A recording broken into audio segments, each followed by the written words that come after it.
নমস্কার, এনটিভি ডাব্লিউবিতে আপনাদের প্রত্যেককে স্বাগত জানাচ্ছি। দ্বিতীয়বারের জন্য আমেরিকার প্রেসিডেন্ট হলেন ডোনাল্ড ট্রাম্প। একেবারে হোয়াইট হাউসে তিনি শপথ নিয়ে নিলেন, কিন্তু এই শপথ নেওয়ার আগেই বাংলাদেশ ত্যাগ করলো মোহাম্মদ ইউনূস। তিনি একেবারে সোমবার গভীর রাত 1টা নাগাদ তিনি বাংলাদেশ ত্যাগ করে চলে গিয়েছেন সুইজারল্যান্ডের উদ্দেশ্যে। বিষয়টি কি একেবারেই কাকতালীয়, না আগে থেকে এর একটা পরিকল্পনা তৈরি হয়েছিল? ঠিক কোনটা? নাকি আমরা বিষয়টিকে নিয়ে একটু অতিরঞ্জিত করার চেষ্টা করছি? চলুন একটু দেখে নিই পুরো বিষয়টি ঠিক কি রকম। শপথ নিয়ে হোয়াইট হাউসে ফিরলেন দ্বিতীয়বার ডোনাল্ড ট্রাম্প। তারপরেই দেশ বিদেশের বিভিন্ন নেতা নেতৃত্বরা তারা শুভেচ্ছা বার্তা জানিয়েছে। ভারতের প্রধানমন্ত্রী নরেন্দ্র মোদী ট্রাম্পকে অভিনন্দন জানিয়েছেন এবং তিনি বলেছেন, আমি আবার একসঙ্গে কাজ করার জন্য অপেক্ষা করছি, যাতে আমাদের উভয় দেশের লাভ হয়, আমরা বিশ্বের জন্য একটি ভালো ভবিষ্যৎ তৈরি করতে পারি। এইরকম কথাবার্তা হচ্ছে। তো তারই মধ্যে বাংলাদেশের এই যে পরিস্থিতি, অনেকেই মনে করছিল যে ডোনাল্ড ট্রাম্প ক্ষমতায় আসার পর দেখা যাবে পরিস্থিতি অনেকটা বদল হয়ে গিয়েছে। অনেকেই আবার বলছিল যে ট্রাম্প ক্ষমতার আসার সঙ্গে সঙ্গে সেখান থেকে মোহাম্মদ ইউনূস পালিয়ে যাবে। তবে আমরা বলছি না পালিয়ে গিয়েছেন তিনি, তিনি হয়তো অন্য কোনো কারণেই বেরিয়েছেন। তবে তার এই যে চলে যাওয়া, এটা নিয়ে তো প্রশ্ন উঠছে। অনেকে বলছে তিনি চিকিৎসার প্রয়োজনে গিয়েছেন, কিন্তু এই কথাটা অর্থাৎ এই যে 20 তারিখ ডোনাল্ড ট্রাম্পের শপথ গ্রহণ, সেই দিন যে মোহাম্মদ ইউনূসের শরীর খারাপ হবে এটা জানতাম না। তবে এটা জানতাম যে তিনি দেশ ত্যাগ করে চলে যাবেন। আমি জানি না বিষয়টা কিভাবে হলো, কাকতালীয় কিনা, এটা জানা নেই, এটা আপনারা অবশ্যই বলবেন। নিজের ক্ষমতার আস্ফলন যথারীতি দেখাতে ভুলে গিয়েছে ইসরায়েল ও হামাস। তারা ইতিমধ্যেই কিন্তু তাদের যুদ্ধকে থামিয়ে দিয়েছে এবং ডোনাল্ড ট্রাম্প তার নির্বাচনী প্রচারেও বলেছিল যে এই ধরনের যুদ্ধ তিনি হতে দেবেন না। তিনি রীতিমতো হুমকি দিয়েছিলেন এবং তার চলে আসা, তারপরই লেজ গুটিয়ে যুদ্ধবিরতির পথে এগিয়ে চলে এসেছে হামাস গোষ্ঠী, দাড়ি টেনে দিয়েছে ইসরায়েল।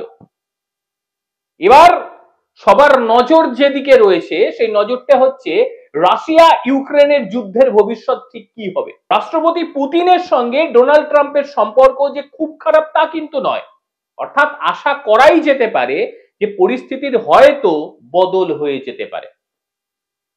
রাশিয়া ইউক্রেন এদের কথা নয়, আমরা বাদই দিলাম, কিন্তু যেটা মূল বিষয়, আমাদের পাশের দেশ বাংলাদেশ, তাদের প্রতিনিয়ত বেড়ে যাওয়া হুমকি, প্রতিনিয়ত বেড়ে যাওয়া বাঁদরামো, এইগুলো তো ধীরে ধীরে কমতে শুরু করেছে, এটা আপনারা দেখে নিয়েছেন। আর 20 তারিখের পরে এটি একেবারেই কমে গিয়েছে। সেখানকার এখন হর্তা কর্তা বিধাতা যিনি ছিলেন, সেই মোহাম্মদ ইউনূস, তিনি দেশ ছেড়ে চলে গিয়েছেন। এই কথাটা অনেক আগে থেকেই সামনে আসছিল।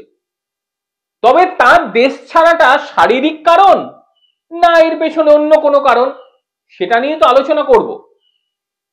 বিষয়টি যেটা হলো, মানে খটকা কোন জায়গাটায় লাগছে একবার দেখুন। আমেরিকার মসনদে ডোনাল্ড ট্রাম্প বসার আগেই মার্শা বার্নিকান্ড নামে মার্কিন কূটনৈতিক, তাকে পদ ছাড়ার নির্দেশ দিয়ে দেওয়া হয়েছে। এইখানেই টুইস্ট। ডোনাল্ড ট্রাম্প যেই বসলেন অমনি মার্শা বার্নিকাট, যে ভদ্র মহিলা মার্কিন কূটনৈতিক, তাকে পদ ছাড়ার নির্দেশ দিয়ে দিয়েছে। এতদিন ইউনূসের যাবতীয় খবর, বাংলাদেশে কি চলবে কি করবে সবকিছু কিন্তু নখদর্পণে রাখছিলেন এই ভদ্র মহিলা। হাসিনা বিরোধী মার্কিন তৎপরতার পেছনে মার্শা বার্নিকাটের যে বড় ভূমিকা রয়েছে, এটা গোটা বিশ্বের যে কূটনৈতিক মহল তারা কিন্তু জানে। সময়টা 2015 থেকে 2018, এই সময়ে মার্শা বার্নিকাট তিনি বাংলাদেশে আমেরিকান রাষ্ট্রদূত ছিলেন।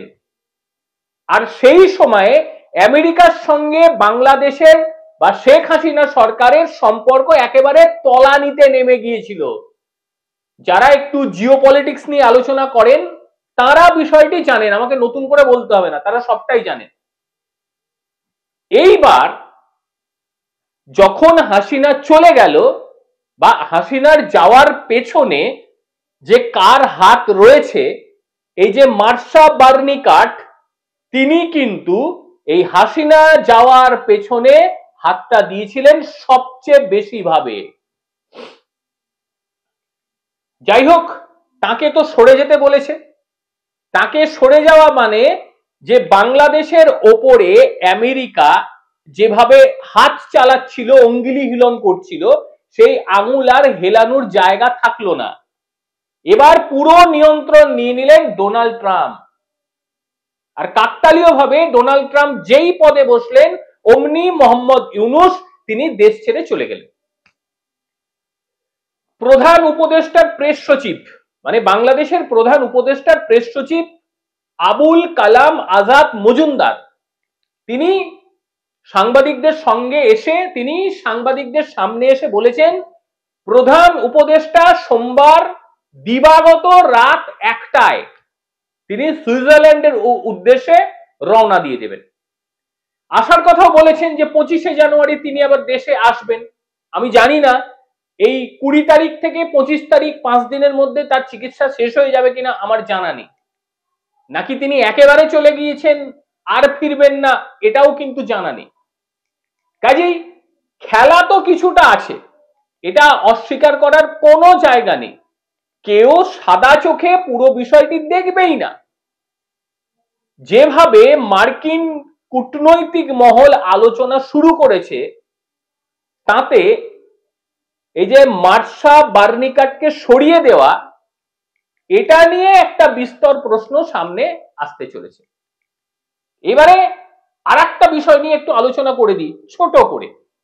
এটা নিয়ে আমি ভিডিও বানাইনি কারণ প্রয়োজন বোধ করিনি। বেশ কিছু রাজনৈতিক দল ভারতের এবং তার সঙ্গে যারা কেন্দ্রের বিরোধী তারা বলতে শুরু করে দিল হঠাৎ করে, কয়েকদিন আগেই যেটা আমি দেখছিলাম, যে ডোনাল্ড ট্রাম্পের এই যে শপথ গ্রহণ যে অনুষ্ঠান, এই অনুষ্ঠানে আমাদের দেশের প্রধানমন্ত্রীকে ডাকা হলো না কেন, বা নাকি নেমন্তন্ন পায়। মানে এরা এতটা মূর্খ, এতটা বর্বর, একটা পদমর্যাদা বা একটা ব্যক্তিত্ব ঠিক কিরকম হয় সেটা তাদের বোঝার উপায় নেই। এই যে গতকাল ডোনাল্ড ট্রাম্পের শপথ গ্রহণ অনুষ্ঠান হয়েছিল, সেখানে কি আপনারা দেখতে পেয়েছিলেন যে রাশিয়ার পুতিন সেখানে গিয়েছে, কিংবা চীনের শি জিনপিং সেখানে গিয়েছে? বড় বড় রাষ্ট্রনেতারা সেখানে পৌঁছননি, যাননি। কেন বলুন তো? এখানকার মধ্যে কিছু আবার বলতে শুরু করে দেবে, নেমন্তন্ন করেনি। বিষয়টি তা নয়। এই সমস্ত রাজনেতা মানে আমাদের দেশের প্রধানমন্ত্রী থেকে শুরু করে চীন কিংবা রাশিয়া, এদের একটা মর্যাদা অন্য জায়গায় থাকে। এরা 10টা মানুষের ভিড়ে নিজেদেরকে দেখায় না। এরা যখন যাবে তখন এরাই মানে সবার প্রধান হয়ে বসে থাকবে। এরা যখন যাবে তখন ওই ছোটখাটো নেতাদের ভিড়ে এরা চেয়ারে বসতে রাজি নয়, এরা বসবে না। ভারতের তরফ থেকে তো পাঠানো হয়েছিল প্রতিনিধি, জয়শঙ্কর তো গিয়েছেন। কাজেই এটা নিয়ে যারা কথা বলছেন তারা নয় মূর্খ আর নয় দেশের প্রধানমন্ত্রীর পদমর্যাদা সম্পর্কে এরা একেবারেই অবগত নয়।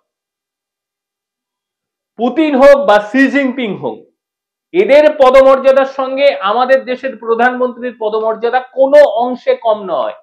এরা 10 জনের ভিড়ে গিয়ে বসবে না, কারণ এরা যখন যাবে তখন আশেপাশে কেউ থাকবে না, এরাই হবে মূল আকর্ষণের কেন্দ্র। সেটাই তো হয়ে রয়েছে। আর যারা বলে জনপ্রিয়তার নিরিখ, সেই জনপ্রিয়তার নিরিখে ডোনাল্ড ট্রাম্প আমাদের দেশের প্রধানমন্ত্রী নরেন্দ্র মোদীর ধারে কাছে নেই। আপনি টুইটার বলুন, ফেসবুক বলুন ইউটিউব বলুন, কোনো জায়গায় নেই। সুতরাং জনপ্রিয়তাকে নিয়ে নিজের দেশের প্রধানমন্ত্রী সম্পর্কে কথাবার্তা বলার আগে 10 বার ভাববেন, এবং নিজের অশিক্ষিত হওয়ার প্রমাণ দয়া করে দেবেন না আপনারা, এটা খারাপ লাগে। এর মধ্যে আবার কয়েকজন বলবেন আমি রাজনীতি করছি। আমি আমার দেশের কথা বলি, আমি কোনো নেতাদের কথা বলি না, আমি কোনো রাজনীতির কথা বলি না, সেটা বলার আমার সত্যিই প্রয়োজন নেই।